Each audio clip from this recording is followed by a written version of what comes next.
সেদিন খুবই সুন্দর শান্ত ছিল, কিন্তু হযরত ফাতেমা রাদিয়াল্লাহু তাআলা আনহার হৃদয় ছিল অশান্ত। চারিদিকে শুধু ঈদের আনন্দ, কিন্তু তাদের ঘরে ছিল দুঃখ। ঘরের বাইরে হযরত ইমাম হাসান ও হোসাইন রাদিয়াল্লাহু তাআলা আনহু দেখলেন তার মতো ছোট ছোট বাচ্চারা নতুন জামা পরে ঈদের ময়দানে যাচ্ছে। এটা দেখে হযরত হাসান রাদিয়াল্লাহু তাআলা আনহু তাদের বাড়ির দিকে আসতে লাগলেন। এদিকে হযরত ফাতেমা রাদিয়াল্লাহু তাআলা আনহা তার নিজ কক্ষে বসেছিলেন। মনে মনে ভাবতে লাগলেন, আজ তো ঈদের দিন, ইমাম হাসান হোসাইনের নতুন জামা নেই, তাদের কি জবাব দেব? এই চিন্তা করে মা ফাতেমার হৃদয় যেন কেঁদে উঠল। ঠিক এমন সময় হযরত হাসান রাদিয়াল্লাহু তাআলা আনহু ঘরের মধ্যে প্রবেশ করলেন এবং বললেন, আম্মাজান, সবাই নতুন জামা পরে ঈদের ময়দানে যাচ্ছে, আমাদের নতুন জামা কোথায়? তখন হযরত ফাতেমা রাদিয়াল্লাহু তাআলা আনহা বললেন, তোমরা গোসল করে এসো, তারপরে নতুন জামা পরে ঈদের ময়দানে যাবে। হযরত হাসান ও হোসাইন রাদিয়াল্লাহু তাআলা আনহু যখন গোসল করার জন্য চলে গেলেন, ওই সময় হযরত ফাতেমা রাদিয়াল্লাহু তাআলা আনহা 2 রাকাত সালাত আদায় করলেন এবং আল্লাহর কাছে দোয়া করে বললেন, ওগো আল্লাহ, তুমি গফুরুর রহিম, রহমান রহিম, আমার কলিজার টুকরা 2 সন্তানের দুঃখ আমি সইতে পারি না। আমি যদি আজ তাদের নতুন জামা দিতে না পারি, তাহলে তারা বলবে রাসূলের মেয়ে হয়ে মিথ্যা বলছে। দয়া করে মেহেরবানি করে আমার সম্মান রক্ষা করো। হে আল্লাহ, তাদের 2টো জামার ব্যবস্থা করে দিন। এই দোয়া করার সাথে সাথেই হযরত জিবরাইল আলাইহিস সালাম দর্জিসে 2টি জামা নিয়ে হযরত হাসান হোসাইনের কাছে, নতুন জামা, তোমার মা তোমাদের জন্য জামা নিয়ে আসতে বলেছে। এই কথা শুনে ইমাম হাসান ও হোসাইন রাদিয়াল্লাহু তাআলা আনহু জামা নিয়ে খুব খুশি হয়ে বাড়ির দিকে যাচ্ছিলেন। কিতাবে এসেছে, এই জামার একটি রং লাল, আরেকটি রং সবুজ। এদিকে হযরত ফাতেমা রাদিয়াল্লাহু তাআলা আনহার হৃদয় যেন কিসের কষ্ট হচ্ছিল কিছুই বুঝতে পারছিল না। ঠিক ওই সময় হযরত ইমাম হাসান ও হোসাইন রাদিয়াল্লাহু তাআলা আনহু ঘরের মধ্যে প্রবেশ করলেন। হযরত ফাতেমা রাদিয়াল্লাহু তাআলা আনহা তাদের হাতে এই পোশাক দুটি দেখে অবাক হলেন এবং তার হৃদয়ে যেন কষ্টের মেঘ ঘনিয়ে এলো। ফাতেমা রাদিয়াল্লাহু তাআলার মনে এক অদ্ভুত কষ্টের অনুভূতি ঘনিয়ে আসলো। এই জামার রহস্য আর হাকিকাত জানার জন্য তিনি আর দেরি না করে হযরত মুহাম্মদ সাল্লাল্লাহু আলাইহি ওয়াসাল্লামের কাছে যাওয়ার সিদ্ধান্ত নিলেন। অন্যদিকে হযরত জিবরাইল আলাইহিস সালাম হযরত মুহাম্মদ সাল্লাল্লাহু আলাইহি ওয়াসাল্লামের কাছে হাজির হয়ে বললেন, হে আল্লাহর রাসূল, তোমার নয়নের মণি মা ফাতেমা 2টি জামার হকিকত জানার জন্য তোমার এখানে আসছে। তুমি তাকে বলে দিও, এই 2টি জামা জান্নাত থেকে পাঠানো হয়েছে। এই জামা শুধু পোশাক নয়, বরং এটি তাদের ভবিষ্যতের প্রতীক। লাল রং তাদের রক্তের প্রতীক, আর সবুজ রং জান্নাতের প্রতীক। হাসান ও হোসাইনের জন্য যে ফজিলত আল্লাহ নির্ধারণ করেছেন, তারই ইঙ্গিত এই জামা। এই কথা বলার পর হযরত জিবরাইল আলাইহিস সালাম সেখান থেকে বিদায় নিলেন। ঠিক ওই সময় হযরত ফাতেমা রাদিয়াল্লাহু তাআলা আনহা ঘরের মধ্যে প্রবেশ করলেন। তখন রাসূল সাল্লাল্লাহু আলাইহি ওয়াসাল্লামের চোখে পানি এসে গেল। তিনি বললেন, হে ফাতেমা, আমার এই 2টি কলিজার টুকরো যে কত বড় মর্তবা লাভ করবে, তার এক ঝলক আল্লাহ রাব্বুল আলামিন আজ আমাকে দেখিয়েছেন। ফাতেমা, তোমার সন্তানদের জন্য এই জীবন যেমন পরীক্ষার, তেমনি ফজিলতের। তারপর মুহাম্মদ সাল্লাল্লাহু আলাইহি ওয়াসাল্লাম আল্লাহর কাছে দোয়া করে বললেন, হে আল্লাহ, এর পরিবর্তে তুমি আমার উম্মতকে নাজাত দিও। এই কথা শুনে ফাতেমা রাদিয়াল্লাহু তাআলা আনহা চোখের পানি ধরে রাখতে পারলেন না এবং ভবিষ্যতের চিন্তায় ভারাক্রান্ত হয়ে উঠল। এইভাবে বছরের পর বছর অতিক্রম হতে লাগলো। ইমাম হাসান ও হোসাইন রাদিয়াল্লাহু তাআলা আনহু বড় হতে লাগলেন। একে একে হযরত মুহাম্মদ সাল্লাল্লাহু আলাইহি ওয়াসাল্লাম হযরত ফাতেমা রাদিয়াল্লাহু তাআলা আনহা সহ 4 খলিফা পৃথিবী থেকে বিদায় নিলেন। এভাবেই বহু বছর অতিক্রম হয়ে গেল। সেই সময় রাষ্ট্রের প্রধান ছিলেন আমিরে মাবিয়া, তার পুত্র ছিল এজিদ। মাবিয়া যখন বার্ধক্য বয়সে উপনীত হল, তখন এজিদ ষড়যন্ত্র করতে লাগলো কিভাবে রাষ্ট্রের প্রধান হওয়া যায়। এদিকে অন্যায়ভাবে এজিদকে রাষ্ট্রশাসক পদে উপনীত করলেন, কিন্তু রাসূলের প্রতি ভালোবাসা, রাসূলের আদর্শ না থাকার কারণে তাকে কেউ মনে প্রাণে ভালোবাসত না এবং শাসক হিসেবে মানতে পারল না। সবাই বলতে লাগলো, আমরা এজিদকে মানি না, হোসাইন আমাদের আশার আলো, আমরা হোসাইনের পক্ষে থাকতে চাই। এজিদ অন্যায়ভাবে সাধারণ মানুষকে অত্যাচার করে মানুষকে হত্যার ভয় দেখিয়ে নিজেই রাষ্ট্রের শাসক হলেন। একদিন এজিদ মনে মনে ভাবতে লাগলো, এইভাবে চলতে থাকলে কখনোই আমি দেশের রাষ্ট্রপ্রধান হতে পারবো না। যেভাবেই হোক হাসান এবং হোসাইনকে শেষ করতে হবে, এই পথের কাঁটা সরাতেই হবে। আসলে এজিদ ছিল চরিত্রহীন, তার হৃদয়ে কোনো দয়া মায়া ছিল না, রাষ্ট্রের ক্ষমতার লোভে একেবারে অন্ধ হয়ে গিয়েছিল। একদিন এজিদ কুফা নগরীর গভর্নর ইবনে জিয়াদকে ডেকে বললেন, তুমি তো কুফার গভর্নর, হোসাইনকে কুফায় ডেকে আনো, কেননা মদিনাতে হোসাইনকে মারা যাবে না। তুমি যে কোনো কৌশলে কুফায় ডেকে আনো, নয়তো আমরা কিছুই করতে পারবো না। তুমি তার কাছে চিঠি লিখে জানাও এজিদের কাছে তোমাকে বায়াত হতে হবে। অতঃপর তারা মদিনাতে চিঠি পাঠাতে শুরু করল। এভাবেই যখন 40,000 চিঠি পৌঁছে গেল, তখন মদিনায় বিশিষ্ট জ্ঞানীগুণী ব্যক্তি এবং হোসাইন একটি গুরুত্বপূর্ণ আলোচনা সভার আয়োজন করলেন। হোসাইন রাদিয়াল্লাহু তাআলা আনহু বললেন, আমি কুফা যেতে চাই, সেখানে অনেক মানুষ আমার জন্য অপেক্ষা করছে। তখন সেখানে থাকা বিশিষ্ট ব্যক্তিদের মধ্যে একজন বললেন, হোসাইন, তুমি কুফাতে যেও না, কুফার আবহাওয়া ভালো না, সেখানে ইতিমধ্যেই অনেক সমস্যা সৃষ্টি হয়েছে। এখনো আমরা হাসানের ব্যথা ভুলিতে পারিনি, বরং সেখানে যাওয়ার আগে আমাদের মধ্য হতে একজনকে পাঠানো হোক, তার পক্ষে থেকে ভালো খবর আসলে তবেই তুমি যাবে। তখন হোসেন রাদিয়াল্লাহু তাআলা আনহু বললেন, ঠিক আছে, তাই হবে। তাহলে আপনারা বলুন কে যাবেন সেখানে। সেখানে অনেক লোক উপস্থিত ছিল, কিন্তু কেউ কুফা যাওয়ার জন্য রাজি হলো না। তার মধ্যে থেকে মুসলিম বিন আকিল নামের একজন বললেন, আপনারা নিশ্চিন্তে থাকুন, আমি আগে যাব। অতঃপর তারা সেদিনের মতো আলোচনা সভা বন্ধ করে একে একে ঘরে ফিরে আসলেন। মুসলিম বিন আকিল যখন কুফা যাওয়ার জন্য প্রস্তুত হচ্ছিলেন, সেই সময় তার দুটি পুত্র এসে বলল, আব্বাজান, আমরা কার কাছে থাকব?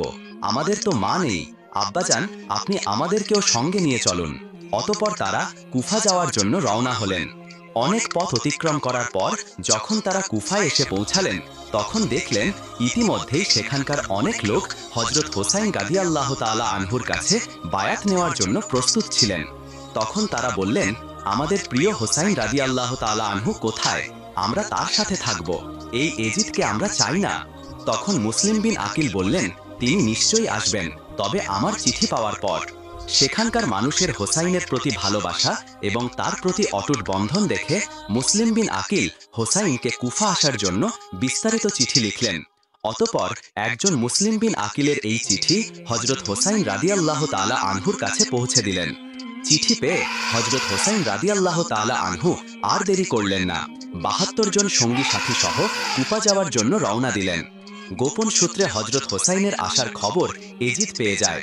তখন এজিদ গোপনে হযরত হোসাইন রাদিয়াল্লাহু তাআলা আনহু এবং মুসলিম বিন আকিলকে হত্যা করার জন্য একটি ষড়যন্ত্র করলেন এবং একজন সেনাকে ডেকে বললেন, আপনি যদি মুসলিম বিন আকিলকে হত্যা করতে পারেন তবে আপনাকে অনেক পুরস্কার দেওয়া হবে। আর মনে রেখো, মুসলিম বিন আকিলের ছোট দুটি পুত্রকে রেহাই দেবে না, তাদেরকেও হত্যা করবে, কেননা তারা যদি মদিনায় চলে যায় তাহলে হোসাইনকে আনা যাবে না, আর কারবালায় তাদের আটকে দিতে হবে। তাহলে তুমি গোপনে কাজটি সম্পূর্ণ করো। অতঃপর ওই সেনাটি মুসলিম বিন আকিলকে হত্যা করার জন্য খুঁজতে লাগলেন। কিছুদিন পর দেখলেন মুসলিম বিন আকিল হোসাইনের পক্ষে অনেক লোককে বায়াত করার পর কুফার একটি মসজিদে বসে আছে। এটা দেখে সে দেরি করলেন না, সাথে সাথে গিয়ে পিছন থেকে অমানবিকভাবে মুসলিম বিন আকিলকে তরবারি দিয়ে হত্যা করে শেষ করে দেয়। কিছুদিন পর মুসলিম বিন আকিলের হত্যার খবর চারিদিকে ছড়িয়ে পড়ে। কুফার মানুষ শোকস্তব্ধ হয়ে যায়, কিন্তু তারা প্রতিবাদ করতে পারত না, কারণ এজিদের সাথে মোকাবেলা করার জন্য তাদের শক্তি ছিল না, তাই সবাই চুপ হয়ে যায়। সেই সাথে সাথে এজিদের পক্ষ থেকে বলা হয়, মুসলিম বিন আকিলের দুই পুত্রকে যে হত্যা করে এজিদের সামনে নিয়ে আসতে পারবে তাকে অনেক বেশি মূল্যবান পুরস্কার দেওয়া হবে। এই খবর পেয়ে পুরস্কারের লোভে কিছু লোক মুসলিম বিন আকিলের দুই পুত্রকে খুঁজতে লাগলেন। এদিকে মুসলিম বিন আকিলের নিষ্পাপ দুটি ছোট ছেলে এই খবর পেয়ে হত্যার ভয়ে এদিক ওদিক দৌড়াতে লাগলেন। দৌড়াতে দৌড়াতে তারা রাতের বেলা একটি খেজুর বাগানের মধ্যে এসে পৌঁছায়। ক্ষুধা এবং তৃষ্ণায় ক্লান্ত হয়ে ছোট দুটি শিশু খেজুর গাছের নিচে ঘুমিয়ে পড়ে। সকাল হতেই তারা দেখল ওই খেজুর বাগানের মধ্যে একজন মহিলা তাদের দিকে আসছে। এটা দেখে ছোট ভাই তার বড় ভাইকে বলল, ভাইজান, আমাদেরও মনে হয় হত্যা করে দেবে, এই দেখো আমাদেরকে খুঁজতে আসছে, আমরা এখন কোথায় যাব? এই কথা বলে বলে তারা অঝরে কাঁদতে লাগলেন। আসলেই এই মহিলাটা ছিল এই খেজুর বাগানের মালিকের স্ত্রী। ওই মহিলাটি এসে দেখল চাঁদের মতো ছোট্ট শিশু দুটি ভয়ে আতঙ্কে অঝরে কান্না করছে। এটা দেখে মহিলাটির হৃদয়ে মায়া জন্মালো। তাদেরকে ক্ষুধার্ত এবং তৃষ্ণার্ত দেখে চোখের কোণে অশ্রু ভরে গেল। তখন মহিলাটি বলল, তোমরা তো মদিনার সেই মুসলিম বিন আকিলের পুত্র, তোমরা আমার বাড়ি চলো। এটা শুনে ছোট ভাই বড় ভাইকে বলল, ভাইজান এবার মনে হয় আমাদেরকে হত্যা করে দেবে। এই বলে অজরে কাঁদতে লাগলো। এটা দেখে মহিলাটি বলল, তোমাদের কোনো চিন্তা নেই, আমার সাথে চলো। মহিলাটি তাদেরকে নিজের বাড়িতে আনলেন এবং একটি অন্য ঘরের মধ্যে লুকিয়ে রাখলেন। এদিকে মহিলাটির স্বামী, যার নাম হারেস, সে পুরস্কারের লোভে এই ছোট্ট দুটি শিশুকে খুঁজতে লাগলেন। যখন তাদেরকে কোথাও পেল না, তখন সে নিজের বাড়িতে ফিরে আসলেন। তার স্ত্রী তাকে দেখে বললেন, কি ব্যাপার, আপনাকে এত উত্তেজিত এবং রাগান্বিত দেখাচ্ছেন কেন? তার স্বামী বলল, তুমি কি শোনোনি মদিনায় মুসলিম বিন আকিলের দুটি ছোট্ট ছেলেকে হত্যা করে এজিদের কাছে নিয়ে যেতে পারলে মহামূল্যবান পুরস্কার পাওয়া যাবে, সেই জন্য তাদেরকে আমি খুঁজতেছি। এই কথাটি পাশের ঘরে থাকা সেই ছোট্ট ছেলে দুটি শুনতে পেয়ে ভয়ে আতঙ্কে কান্না শুরু করলো। তখন তার স্বামী জিজ্ঞেস করলো, কান্নার আওয়াজ কোথা থেকে আসছে? তার স্ত্রী বলল, এটা তো এই কুফা নগরীর বাচ্চাদের কান্নার আওয়াজ। তার স্বামী বলল, না, এটা তো কুফা নগরীর কোনো বাচ্চার কান্নার আওয়াজ না, মনে হয় আমাদের ঘর থেকে আসে। এটা বলার পর পাশের ঘরে গিয়ে দেখল ছোট্ট দুটি বাচ্চা ছেলে ঘরের মধ্যে হাউমাউ করে কাঁদছে। পিছনে পিছনে তার স্ত্রী এসে কেঁদে কেঁদে স্বামীকে বলল, দয়া করে আপনি এদেরকে ছেড়ে দিন। এজিদের পুরস্কারের লোভে এই নিষ্পাপ ছোট্ট দুটি অসহায় বাচ্চাকে হত্যা করবেন না, তার বিনিময়ে আমাকে হত্যা করুন। কিন্তু তার স্বামী কোনো কথাই শুনলেন না। ছোট্ট দুটি ছেলেকে টানতে টানতে ফোরাত নদীর ধারে নিয়ে গেল, তাদেরকে হত্যা করতে যাবে। এমন সময় ছোট্ট ভাইটি কেঁদে কেঁদে বলতে লাগলো, আমরা কি অপরাধ করেছি, আমাদের ছেড়ে দিন, আমাদের মা নেই, বাবা নেই। সঙ্গে সঙ্গে বড় ভাইটি কাঁদতে কাঁদতে বলতে লাগলো, ও কুফানগরীর বাতাসেরা, পাখিরা, তোমরা আমার হোসাইনকে বলে দাও তিনি যেন কুফানগরীতে ও কারবালাতে না আসে। এখানকার মানুষের ব্যবহার ভালো না, তারা নিজের স্বার্থের লোভে হত্যা করতেও দ্বিধা করে না। এই কথা বলা শেষ হতে না হতেই হারেস নামের সেই লোকটি ছোট্ট দুটি ছেলেকে হত্যা করে তাদের মস্তক কেটে এজিদের কাছে যেতে লাগলো। এদিকে হযরত হোসেন রাদিয়াল্লাহু তাআলা আনহু এবং তার ৭২ জন সঙ্গী অনেক দিন ধরে পথ চলতে চলতে তারা ক্ষুধার্ত এবং তৃষ্ণার্ত হয়ে পড়েছিল। তাদের একটু বিশ্রামের প্রয়োজন ছিল। তখন সন্ধ্যা হয়ে এসেছিল। তাই হযরত হোসেন রাদিয়াল্লাহু তাআলা আনহু বললেন, আজকে রাতের মতো এখানেই আশ্রয় নিন, কাল সকাল হলেই আমরা আবার রওনা দেব। আপনারা সবাই এখানে তাঁবু খাটানোর ব্যবস্থা করুন। যখন হোসেন রাদিয়াল্লাহু তাআলা আনহু তাঁবু খাটানোর জন্য মাটিতে একবার কোপ দিলেন, দেখলেন সেখান দিয়ে রক্ত বার হচ্ছে। এটা দেখে হযরত হোসেন রাদিয়াল্লাহু তাআলা আনহু অন্যদের জিজ্ঞাসা করলেন, আপনারা বলতে পারবেন এই জায়গার নাম কি? তাদের মধ্য থেকে একজন বললেন, ইয়া হোসাইন, এই জায়গার নাম হলো কারবালা। এটা শুনে হযরত হোসেন রাদিয়াল্লাহু তাআলা আনহু চোখের পানি ছেড়ে বললেন, আপনারা এখানেই তাঁবু খাটান। আমার নানাজান হযরত মুহাম্মদ সাল্লাল্লাহু আলাইহি ওয়াসাল্লাম বলেছেন, তার উম্মতের নাজাতের জন্য এই কারবালায় আমি নাকি শহীদ হয়ে যাব। এদিকে গোপন সূত্রে এজিদ সমস্ত খবর পেয়ে যায়। অতঃপর সকাল হতে না হতেই এজিদের ৪,০০০ সৈন্য হোসেন রাদিয়াল্লাহু তাআলা আনহুর তাঁবুর চারিদিকে ঘিরে ধরেছে। কয়েকজন এজিদের সৈন্য হযরত হোসেন রাদিয়াল্লাহুর কাছে এসে বলল, হোসাইন, আর সামনে এগানো যাবে না, তুমি আমাদের সঙ্গে যুদ্ধ করো। তখন হোসেন রাদিয়াল্লাহু তাআলা আনহু বললেন, প্রিয় ভাইরা, আমি আপনাদের সাথে যুদ্ধ করতে আসিনি, আমি তো এসেছি শুধুমাত্র বন্ধুত্বের সম্পর্ক স্থাপন করতে। কিন্তু এজিদের সৈন্যেরা কিছুই বুঝলেন না। তারা বললেন, আমরা আপনার কোনো কথা শুনব না, আমাদের সাথে যুদ্ধ করো, নয়তো ফিরে যাও। তখন হোসেন রাদিয়াল্লাহু তাআলা আনহু বললেন, ভাইরা, আমরা যুদ্ধে আসিনি, আমরা ন্যায় প্রতিষ্ঠার জন্য এসেছি।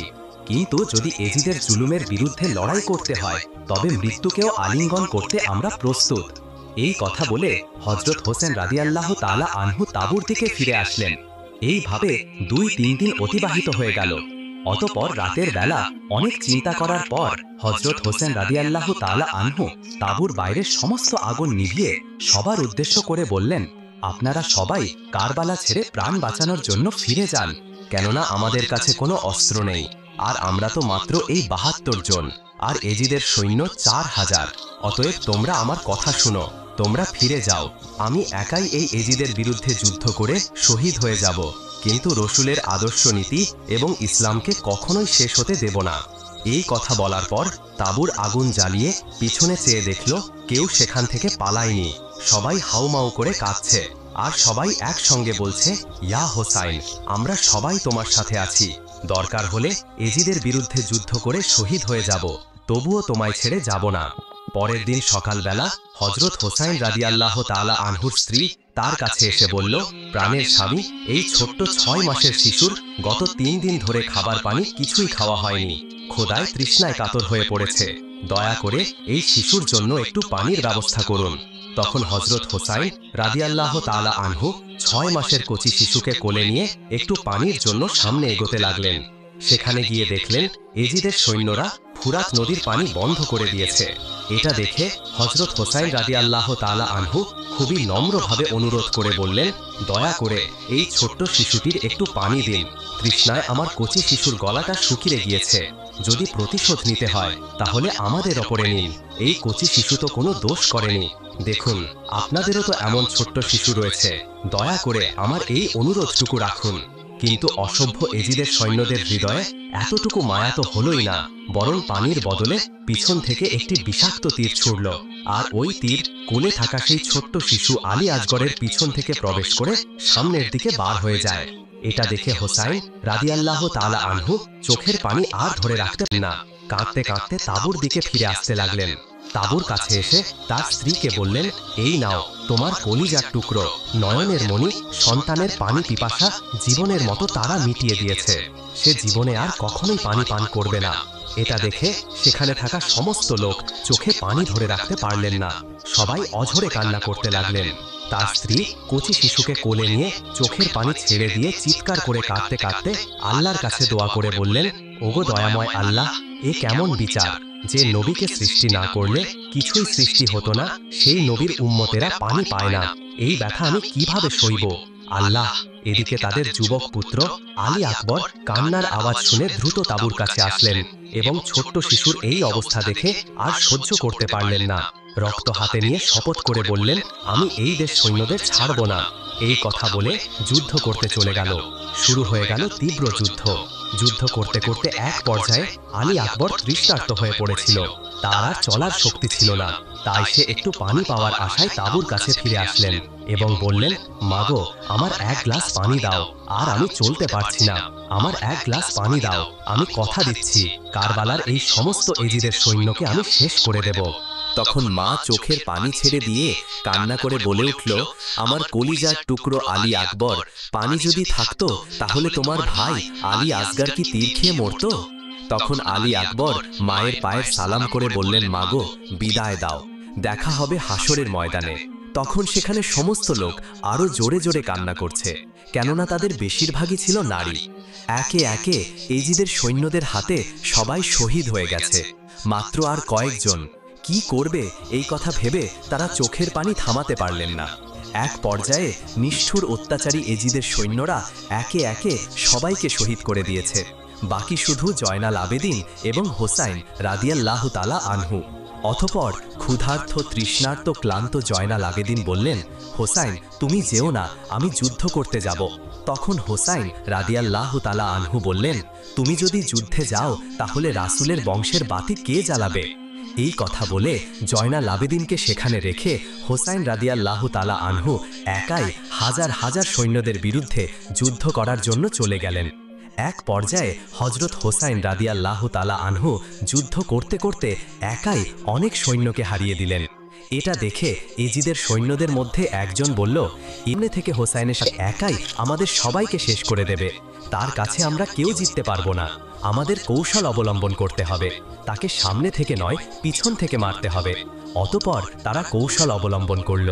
এদিকে হযরত হোসাইন রাদিয়াল্লাহু তাআলা আনহু যুদ্ধ করতে করতে একেবারে পানির জন্য কাতর হয়ে পড়েছিল, আর শরীরে শক্তি নেই, আর উঠতে পারছে না। তখন একটু পানির জন্য সেই ফোরাত নদী পানির কাছে গেল। পানি হাতে তুলে যেমনি খেতে যাবে এমন সময় মনে পড়ে গেল ছোট্ট শিশু আলী আসগরের কথা, তার ৭২ জন সঙ্গী সাথীর কথা।